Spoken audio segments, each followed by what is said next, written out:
This is TLV1.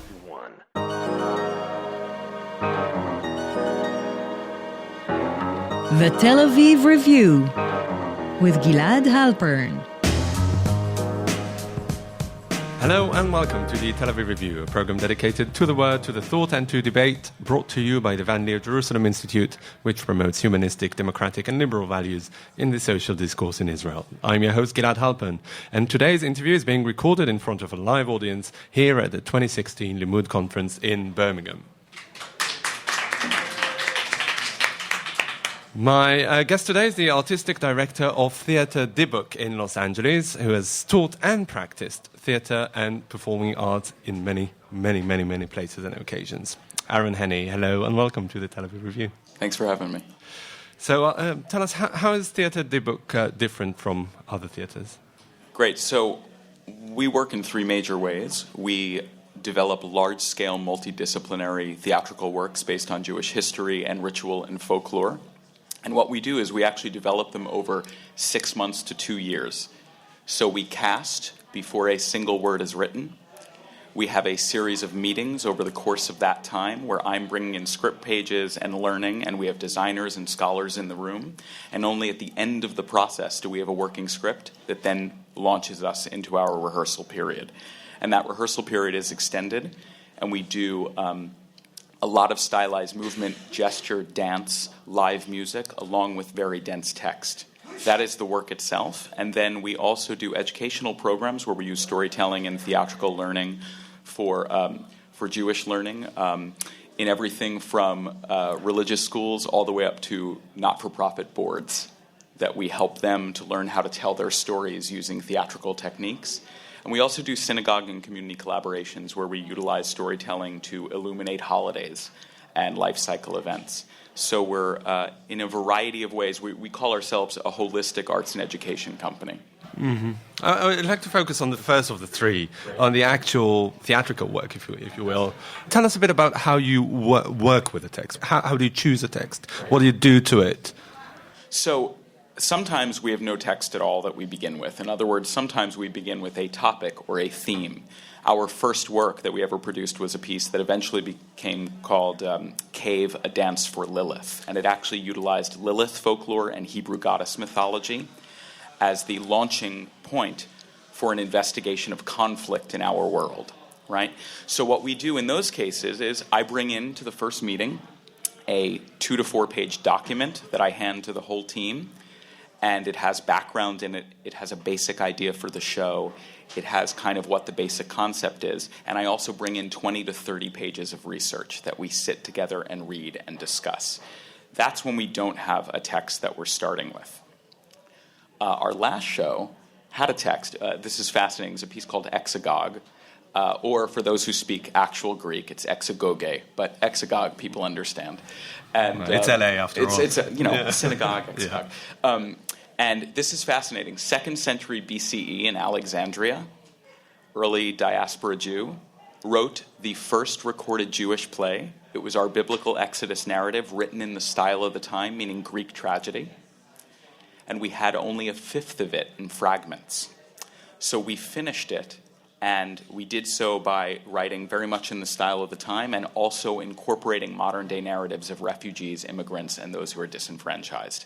And we wound up performing it in 3 different locations around Los Angeles with an inner-city youth choir. So we had 19 people on stage doing this event that brought to life this ancient play. Mm-hmm. And the way we do it is we will read through the original text, and I will also bring in research about Hellenistic Jews of the time, and I'll also bring in research about modern-day refugees and immigrants. So what I'm doing is I'm letting the cast and the team know, here's actually what we're exploring. We're not just going down blind alleys. We have a kind of general area of interest. Then I will listen to their discussion. I will go home and I'll write 20 to 30 pages of text. I'll bring it in. We'll read them. I'll get feedback from the actors and the designers so that the team all functions as script consultants, so that by the time we get to rehearsal, they have a deep and profound understanding of why we're doing what we're doing. And so, I'll write between 300 and 500 pages for a 70 to 90 page work and get feedback all along the way. Mm-hmm.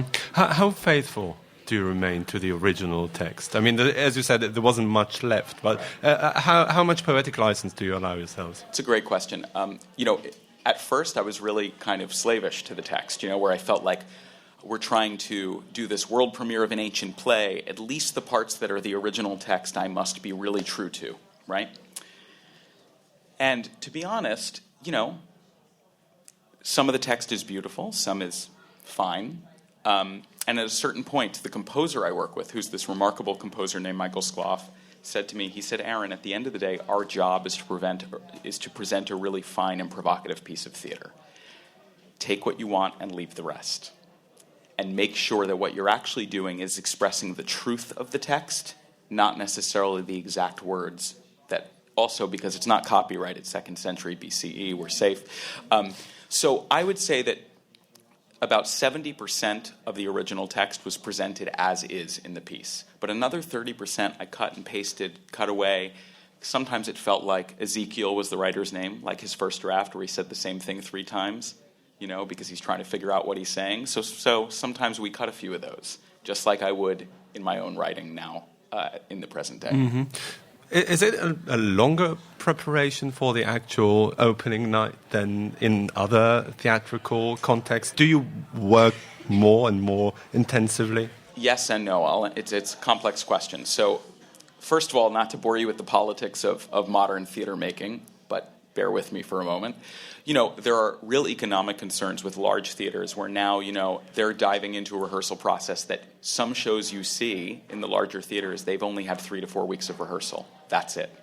That's also usually a pre-existing text. So the text is not changing throughout the process. The playwright before that, however, may have spent years on a work. So to be humble, I want to say that my time on a work as the writer and creative lead may be no less or more than any other artist working. However, the amount of time that the artists are actually spending on the work with me, the designers and actors, is probably greater than most other performance groups because they're with it for a year or 2 years or sometimes longer. What we also do is we do monthly to weekly, depending on the time of year, trainings where the ensemble is getting in a room and moving together so that we really learn how to move. It's like dance, so that we're all simultaneously moving together and responding kinesthetically, so that when we actually get to our rehearsals, we have a shorthand, we have a way of talking and a way of working so we can dive in more quickly. That being said, our rehearsal period is usually the first 3 weeks are still kind of script development. I'm doing a ton of rewriting and changing in the room. And then the last 4 weeks is a more standard rehearsal process. So we're really in the rehearsal room for about 7 weeks. Mm-hmm. How do you recruit the company? Do you have like one company that you work with over time? Yeah, so we have what we call associate artists, people who work with us again and again, and who over the years, I've been working as a theater artist for a long time. So it's people you go, oh, I like working with you, you like working with me, and we discover that we work well together. And then usually every show there's at least 1 or 2 new people who have come recommended or who have come through other channels, and we kind of bring them in. Mm-hmm. All Jews, or is it optional? No, actually, I would say about a third to half of our company is not Jewish. And this is actually really important for me. I am profoundly a diaspora Jew. I live in Los Angeles, which has the 2nd largest Jewish population in the United States. There's about 600,000 Jews in LA.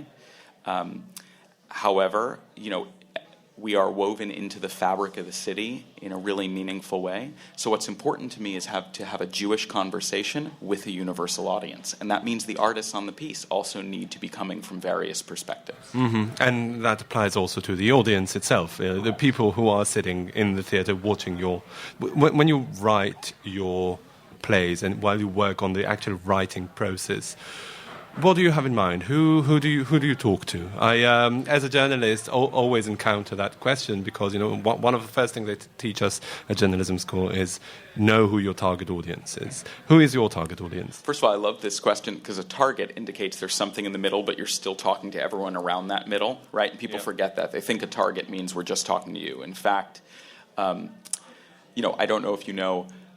The grocery store Trader Joe's in Los Angeles, in the U.S., there's a big grocery store Trader Joe's, and they say their target audience is college professors in their 40s, right? But that means that there's a lot of people who like what college professors in their 40s like, right? Yeah. So just to say that. First of all, the work is highly provocative and it's difficult. We ask a lot of our audience. Kind of like Jewish prayer, we fill the bag. We fill it so full that you're overwhelmed and get into a meditative state. So unlike a lot of dance theater, which is often lean on text, our text is as dense, if not more dense, than most plays, while also having stylized movement and music. So we overwhelm you. So one is, I think, people who are up for a challenging artistic engagement come. So people who really love somewhat abstracted art are definitely our audience. Two, I think our target is really, frankly, what in the U.S. is often called next gen. We have 20s, 30s, 40s, Jewish and non-Jewish, who are coming to our work, who are wanting to engage in a Jewish conversation, but some of the theatrical Jewish conversation that has been happening is not appealing necessarily to that generation in an active way. So we are probably speaking most actively to that generation, but are definitely encompassing all those who are around them. Mm-hmm. I wouldn't want you to trash the traditional Jewish theatre. How is your conversation more active? Tell us, what did you find lacking in the traditional one? So let me reframe it, because I think you're right. I want to be careful about, I love traditional theatre. I may not be creating naturalistic theatre or work that we may associate as more traditional theater, but I love it, and it's where I come from, it's where I learned. I think that what is different is, one, that in more naturalistic theater or traditional, often traditional Jewish theater, the conversation that is occurring looks and feels very much like a simulation of life. We're sitting here talking to each other, and you'd see two people talking at a table in front of microphones, right? In our work, what would happen is you might see us talking at microphones, but in the middle we'd get up and both start moving, doing gesture work that is speaking to our inner state, so that you are getting to a deeper truth. You are actually getting to what's really going on, which is what we're feeling underneath the words we're saying, right? Two, I think the work is frankly secretly arts activism. That my hope is that people leave provoked and are wanting to go out into the world and engage, not just that was a nice picture of my culture, but to say, what am I supposed to do now? After our last piece, I was told that somebody came who was, to be really honest, I'm personally, politically, probably considered more left, and I think the work that we produced the last show probably, I'm the writer-director, probably reflected some of that, and I was told afterward there was a gentleman on the other side of the political spectrum who had come to the work. And I think the best outcome ever, he came, apparently afterwards, he sent an email to somebody who told him to come and said, I don't know what you took me to, but I now have a lot to think about. And I thought, that's it. I actually wouldn't want that gentleman leaving going, I've changed my mind, because that's short-lived. But getting people to think and ask a question so that then they might have to change their point of view and change the way they walk through the world, I think that's where we live, as opposed to a kind of celebration of culture or a celebration of way of life, which is where some theater lives. We live in a different place. Is that what guides your community work as well? So the community work, yes, I think it guides it, and I think also what guides it is about personal connectivity. Communities bring us in because, let's face it, sometimes, especially synagogue communities and prayer, people can feel alienated. They don't know how to relate to it. Prayer can be alienating. I don't understand the structure of the service. I don't understand the words. So we're brought in to help people sometimes write their own essays or read their own stories that are connected to the themes of a holiday. So actually our community work is more about personal connection to Jewish themes. I'll just ask you one last question then, Aaron. Dybbuk, why Dybbuk Theatre? Sure. So a Dybbuk or a Dybbuk is a figure in Jewish folklore who clings. It's a figure who has died, who has to hold on to searches out a body and possesses a body. So one is we do very fully embodied work, so that's one reason. Two is it's a way of saying that we're dealing in the mythical and the mystic and the folkloric. Three, the Dybbuk is a very famous Yiddish Jewish play, and so it's a reference to that. And four, just frankly, for those who are Jewish, they know it, they know what it means, and they find it interesting, and that it identifies us as a Jewish theater. But for those who aren't, it's just a really fascinating name that then provokes conversation. And so it's a way of saying we're open to all. For those who are Jewish, get that it's about and for them, and for those who aren't, they feel welcome and curious. All right, Aaron Henne, the artistic director of Theatre Dybbuk in Los Angeles. Thank you very much for joining us today. Thank you.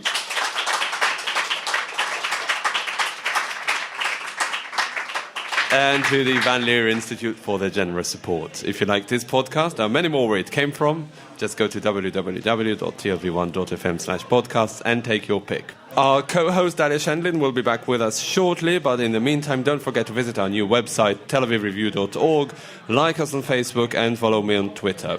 Join us again next week for another edition of the Tel Aviv Review, and until then, goodbye.